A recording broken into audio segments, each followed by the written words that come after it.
Parliament for Whole West, Emmanuel Kwesi Bedzra. Honorable, good evening to you. Thank you very much for your time on 505 tonight.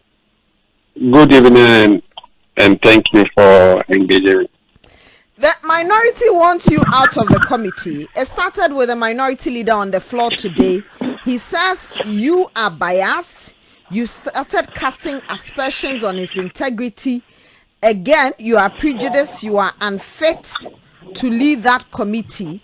He says you've gone contrary to the ruling of the speaker because the speaker said the committee sitting should be in camera, but you decided to do it publicly because according to the speaker, some of the words that they use in Parliament, the public might not understand. So it was supposed to be an in-camera sitting. You've decided to go public with it. Well, thank you very much, and good evening to your service listeners. That is the minority leaders who were against the speaker's directive.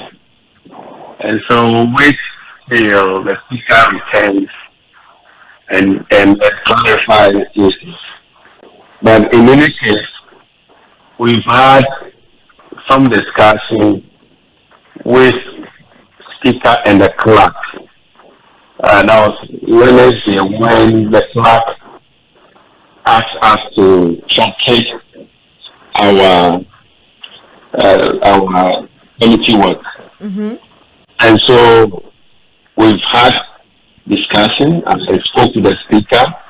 The speaker has instructed the clerk to Parliament to give us the necessary assistance to continue with the public hearing. And so it is minority leaders work against the speaker's directive. And so when the speaker comes, we'll see who is telling the truth or who is deceiving the Ghanaian public. How do you respond to the allegations of bias that you've taken stance against some members already as chairman of the committee? You are not, as it were, objective. I don't know what he means by me being non-objective and I am biased, unless you can show evidence of me being biased. As we speak now, none of the minority side have appeared before us. And so it's our expectation the mandate will appear. And then when they appear, they will see whether I am biased or not. Well, but if they refuse to appear through, we will invoke the constitutional provision as well as the standing orders. And that will be in the hands of the Speaker of Parliament. The minority leader says that once you've taken a certain entrenched position or a certain position, they are not appearing before you. They've boycotted it because he says you've granted 7 interviews already. And the comments you've made against him does not make you fair. Kindly hold on the line and listen to what he said. Okay. Of great concern to us as a minority caucus. Mr. Speaker, on Thursday the 30th of January, some matters took place at the appointment committee. Mr. Speaker made some pronouncements on it. The leadership of this house, I referred to my respected colleague, the majority leader, and my good self, met with Mr. Speaker. We had a very fruitful discussion which resulted in a solution of saying on the House floor on Tuesday. Of course, Mr. Speaker gave some consequential directives that there is a committee to inquire into the matter so that we can have a way forward. Mr. Speaker, I would want to say this for the records, that Mr. Speaker said without any equivocation that the committee's hearing must not be a matter for public debate. The video is there, I've procured it, and members can play it. Mr. Speaker also went further to say that there are things that are known to us as MPs, some words that we use that are best understood by us, the public may not appreciate it. Mr. Speaker, we were of the view that in view of Mr. Speaker's absence from the jurisdiction, we should engage with the Speaker on this matter.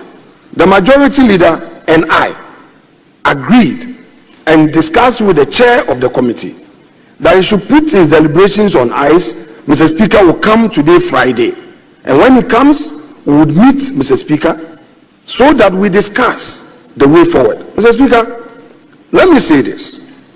It's very regrettable that the chair of the committee, who is supposed to be a neutral referee, has granted no less than 6 interviews to the media, casting aspersions against my person, attacking my personality and the minority, pronouncing guilt and all. If we as parliamentarians are talking about collective peace, then each one of us must keep to the side of the bargain. I have written a memo to Mr. Speaker as part of the due process that I want to follow, but it is unacceptable that there will be live telecasts of events that Mr. Speaker has directed that it shouldn't be a public hearing. And I emphasize this because those were the orders of Mr. Speaker. The audiovisual can be procured. I procured it. We can check it. That is exactly what Mr. Speaker says. So I don't understand why there is this public hearing where witnesses are being invited. People are saying all manner of things. I've restrained my side because I want to respect Mr. Speaker. But Mr. Speaker, I want the public to know that what is happening by the chair of the committee is being done in bad faith. That is not how a neutral referee is supposed to behave.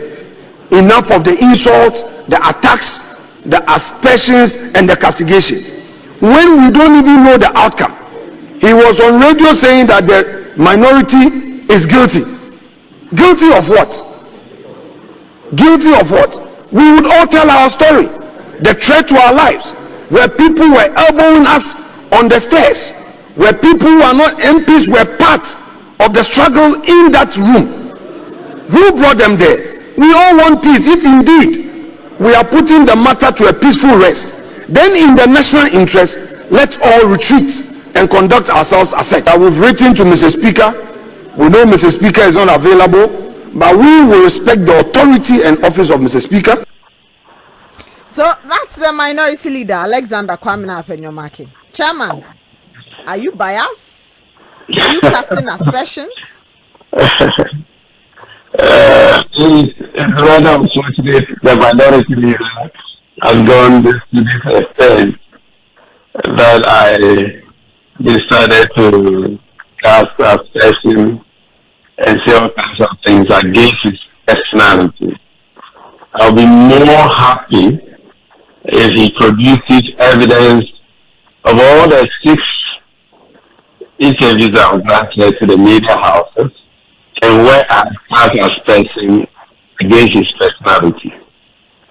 And then I'll also be happy if he has procured audio visual or speakers directly. If you just produce it to all of you to see and have and make your judgment whether speaker has given us directives.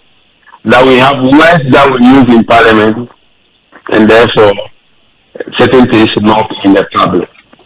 My sister, we live in a global world and we have signed onto what we call open government partnership. Parliament is also a member of open parliament. Ghana was adjudged the best open parliament in the year 2021. And so, sorry, in the year 2020, I think 2023. And so parliament is open. We don't have anything to hide. Our committee sitting, as per the new standing order, is supposed to be open to the public. And so I don't know what my senior colleague, who I mentioned in one of the radio stations, that this is my 5th term in parliament. 2, I mentioned that I'm older than him in age. I'm calling him senior colleague because he's a minority leader. And so I can refer to him. And when it comes to parliamentary proceedings and procedures, I've been in the house before I came.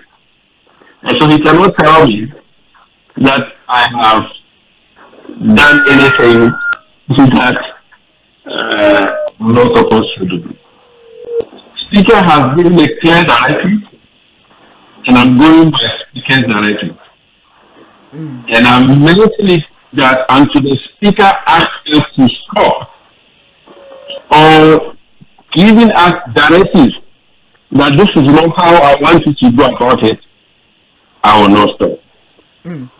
So whether the minority side decides to be part of it or not, we will go ahead and do whatever we will do. And I heard him clearly say that they are not going to be part of it. So we'll go ahead and do our work and we will make a report.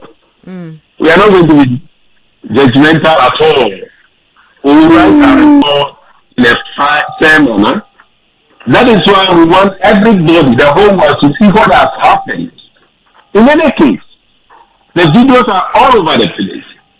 This was not done in any private manner. Most of the videos that we have came from you, the media houses, and people from other places.